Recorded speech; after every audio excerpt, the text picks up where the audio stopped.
Hey guys, my name is Dave Tim. Thank you very much for checking back in with the QA, which is our monthly Ask Me Anything or mail call type segment.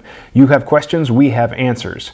Now, this is the June 2017 edition for Guns and Tactics magazine, gunsandtactics.com. So make sure you're following us on all of our social media platforms as well as checking the webpage often for all sorts of great articles, information, and everything guns and tactics related. So in this episode, we're going to be answering a few of your questions. Now, the best thing about this is that we answer your questions, but we need your help. So please send your questions to the QA at gunsandtactics.com via email, or you can message us on any one of our social media platforms or leave comments, things like that. So let's get right to it. This first one is from Mr. Chuckwagon55 via a YouTube comment where we were kind of having a little bit of comments on piston versus DI. So here's the thing on piston versus DI. I've always said that a quality rifle is just that, a quality rifle. And those who know me, know my past, know that I used to work for a company that sold piston guns. We were a manufacturer of sorts. And then we also came up with the DI line. So I've seen firsthand the pros and cons of both, and there are pros and cons of both. However, I've generally gone back completely to direct impingement. Why? Aside from short barrel rifles and shooting suppressed, I don't really see a whole lot of advantages for piston guns.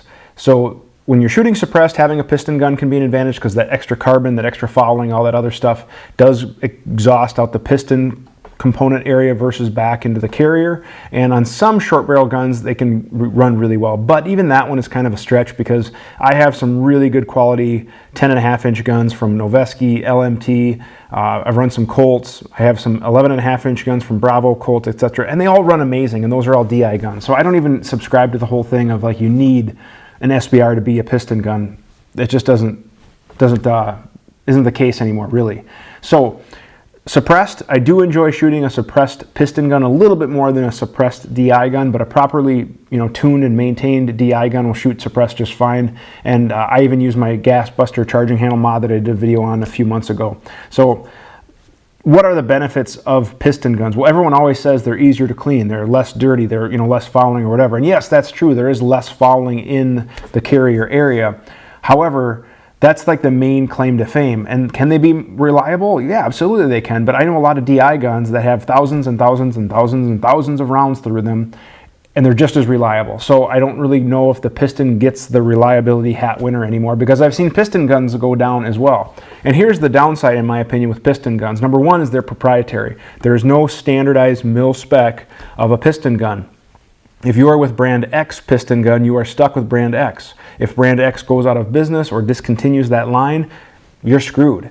There's nobody else making parts for that. So that's one of the downsides. Additionally, those parts are usually expensive and they weigh more. So in addition to having more weight, more harmonics and stuff on the barrel, because generally I've seen DI guns are more accurate than piston guns, you have some expense. So if you have a gas plug or whatever type of mechanism that particular system uses, or a rod or certain proprietary springs or something like that, and you need new ones, they are more expensive versus getting a standard bolt carrier, a standard gas ring, or whatever that you can get from any gun store pretty much. Whereas the piston components, you may not have as much luck. So I personally don't run piston guns anymore. It's a proprietary platform that is more wear on the gun. The way that the DI system works is actually pretty ingenious. It pushes the bolt forward during the unlocking phase, so there's not as much lug on extension wear. Whereas the piston gun, it's kind of slapped or hit, and then it's camming based on that action, and it can be a little rougher on the gun. So that's kind of my short answer. I know that was probably a couple minutes, and maybe we'll do a separate video on piston versus DI, pros and cons, but Mr. Chuckwagon55, from YouTube, I do appreciate the question. I personally prefer DI. I think it's a more commonized standard. It's generally lesser expensive, generally more accurate, generally just as reliable. And yeah, does it foul a little bit more? Sure, but I don't really clean my guns anyway. I just add more lube. So that's my opinion on that, but it's just my opinion. If you have a favorite gun, I'm not saying it's a bad gun. So then we have some other great questions here. This one was from a recent student in class. How do I set up my Glock triggers? Right now, what I'm running, I run pretty much every Glock I own as a Gen 4.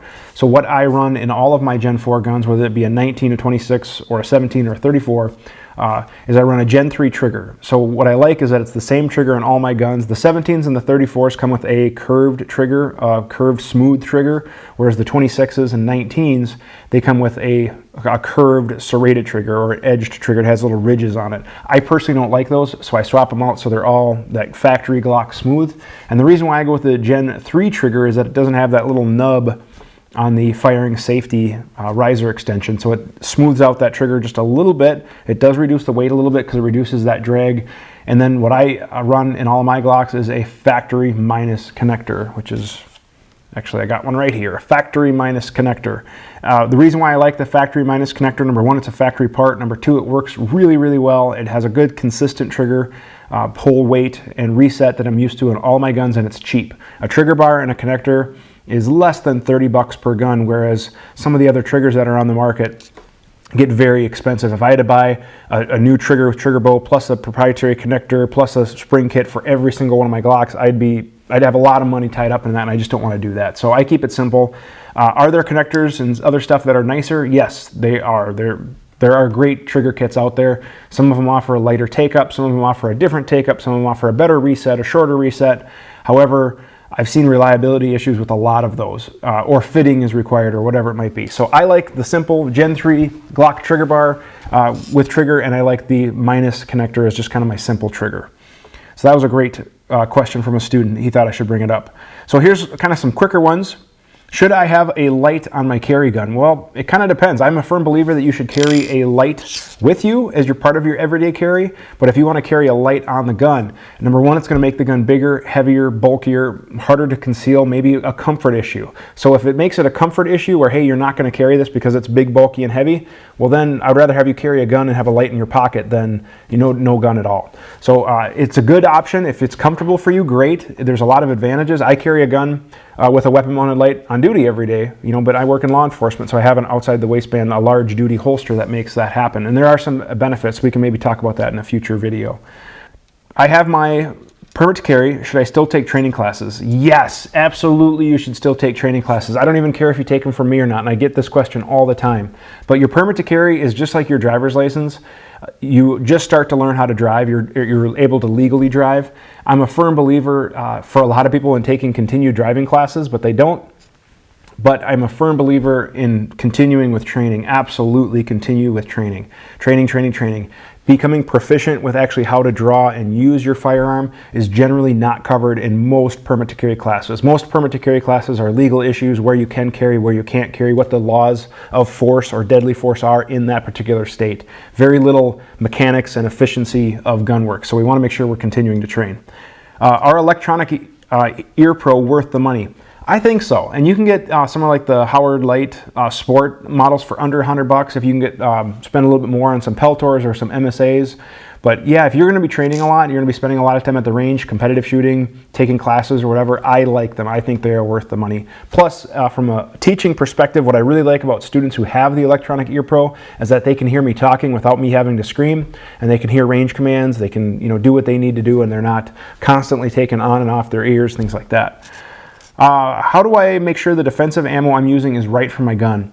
Ike sent this question in. Phenomenal question. And actually, I'm going to address this in a separate future briefing room episode talking about defensive carry ammo with hopefully a friend of mine, a guest that'll be on the series. So basically, you want to make sure you're using a good, reliable round. So I'll give you a little bit of an answer now. Number one, test your carry ammo in your carry gun to make sure it functions. It has to function. But number two, carry something that's reputable, something that's designed for defense type use. Don't carry a jacketed, full metal jacket type round, thing like that. You want to make sure you're carrying a bonded or a jacketed, some sort of hollow point, a defensive round that actually works, preferably good through some barriers depending on your environment. Like I said, I want to do a separate video on ammunition here in the future, but great question. Second to last, should I carry a round in the chamber? What if I'm not comfortable doing that? Well, number one, if you're not comfortable doing that, take some training. I highly recommend always taking some training, because if you're not comfortable, that means maybe you're not confident, which means we could hopefully build on that with a quality instructor. So number two, should I carry the round in the chamber? Yeah, I do think you should. I think you should, if you're going to be carrying a gun for protection, it should be loaded, ready to go. So that way, if you had to draw and present it, it's ready to go. You don't have to worry about draw and racking. Now, I've had a few students in class who say, hey, I don't carry with one in the chamber, but I'm really good at draw and racking. Okay, that's cool. But then what happens when I take away their arm? So I put them in a close quarter scenario, and I say, now you don't have your left arm because it's blocking punches or it's wrapped up in an assailant's attack or whatever it might be. Draw your gun with one hand and rack it, and a lot of people don't train for that. Some people do, but a lot of the people really don't train for that, and then usually I have a light bulb moment go off. Or those same people, usually at least one time in class, whether it's an external safety or a cycling issue, when they draw, they usually get a click because they failed to make the gun ready, take the safety off or whatever it might be. Again, light bulb moment usually goes off. Last question, which again I'm not going to answer in just this episode, is from Garrett down in Nebraska. I am a reserve police officer and I have to buy my own patrol rifle. I'm not opposed to spending a good amount of money to get a good quality rifle, but how should I set it up? We have a limited list of rifles I can choose from, so I don't need help with that.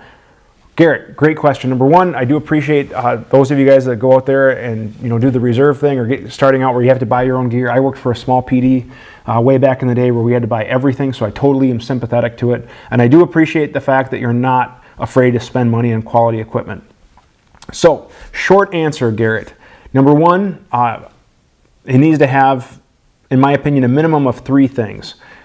A light, so you can identify friend from foe, doing building searches, whatever. A optical sight of some type, whether it be a low power variable optic or a red dot, and then with that, mechanical sights that work with that system. And then number three would be a sling. So those things are, in my opinion, of equal importance for a patrol rifle, for a working gun or a defensive gun. White light, optic system, and sling in no particular order, because it's really, for me, an all or nothing. If the rifle doesn't have all of those things, it's not duty ready. If it has none of those things, it's not duty ready.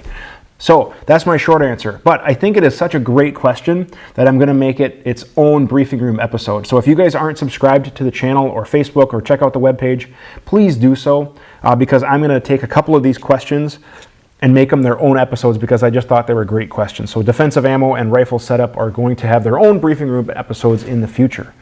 So guys, I really do appreciate you checking in and checking in every month for the QA. Again, this is a new series, so in order to make this grow and continue to get to where we want it to get to, we need to hear from you. So you can email us your questions. The email address will be shown right there, which is the QA@gunsandtactics.com. Again, that's the QA@gunsandtactics.com. Or you can contact us in any one of our social media platforms. You can leave a comment, you can send us messages, but if you do, please use the hashtag #TheQA. So that's hashtag #TheQA, hashtag #TheQA.